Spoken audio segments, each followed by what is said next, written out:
So we're going to take a look at our next lesson in our Unit 5, Chapter 3 on acute triangle trigonometry. The lesson that we're looking at today is 3.2, and it is entitled Sine Law. What we're going to do is take a look at the law of sines and prove it so that you understand where it comes from and how we got it, and then we'll use it to solve some triangle examples.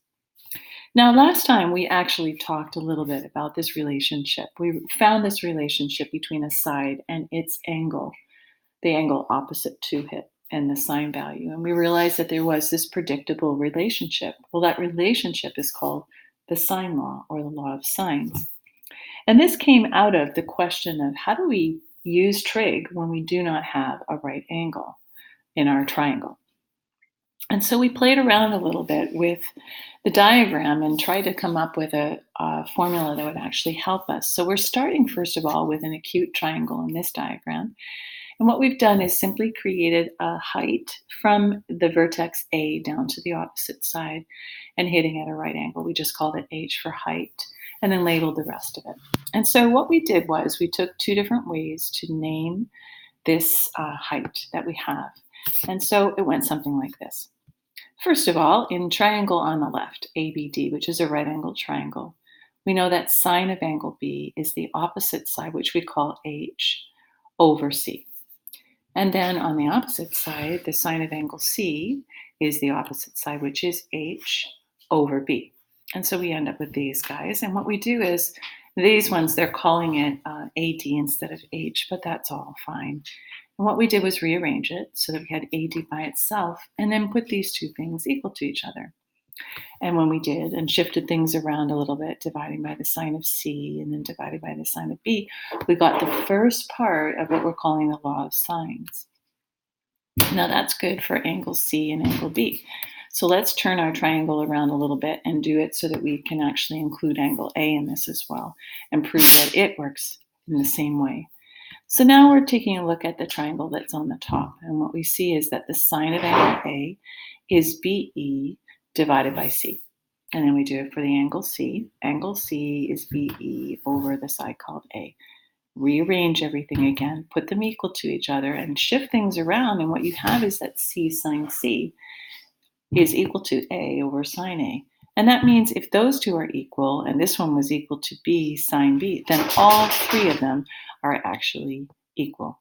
We say that the ratio of a side and the sine of its opposite angle is the same for any given triangle.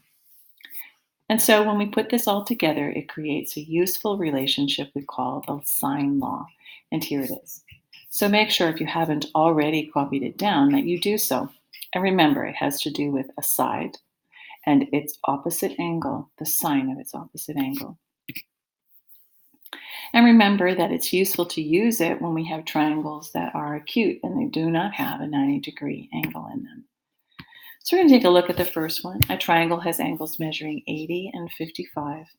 It tells us the side opposite the 80 is 12 in length, and they want us to find the length of the side opposite to the 55. So here's your diagram. It's got angles that measure 80 and 55, and you'll notice that this diagram has actually figured out the third angle, which is easy enough, knowing that the angle sums add up to 180. And the side opposite the 80-degree angle is 12.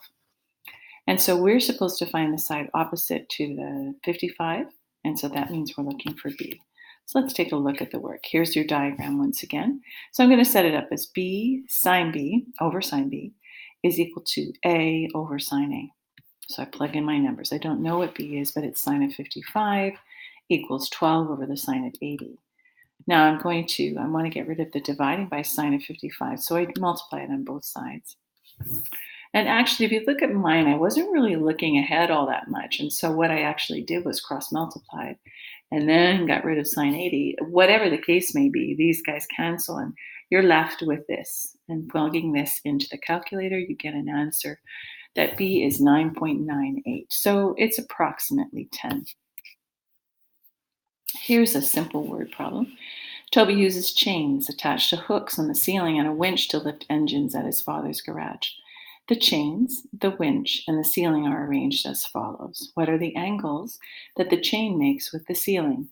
So you've got one chain that's 1.9. The other one is longer. 2.2. The angle they make at the winch is 86 degrees, and they are spaced 2.8 meters apart. And so it's a very simple process of using the law of sines to find these out. So let's see what we did first. So we said 2.8 divided by the sine of 86 is equal to 2.2 divided by the sine of theta. And then I rearrange everything. And please go through this slowly, stop the video, and make sure that you get to the spot where you're going to take the inverse sine of 2.2 times the sine of 86 divided by 2.8. And that gives you your angle theta. Now, in theory, since I have this one and this one, I should be able to find that one just by subtracting from 180. But you could also figure it out if you wanted to using the law of sines. Either way, you're going to come up with your final answer of 42.6.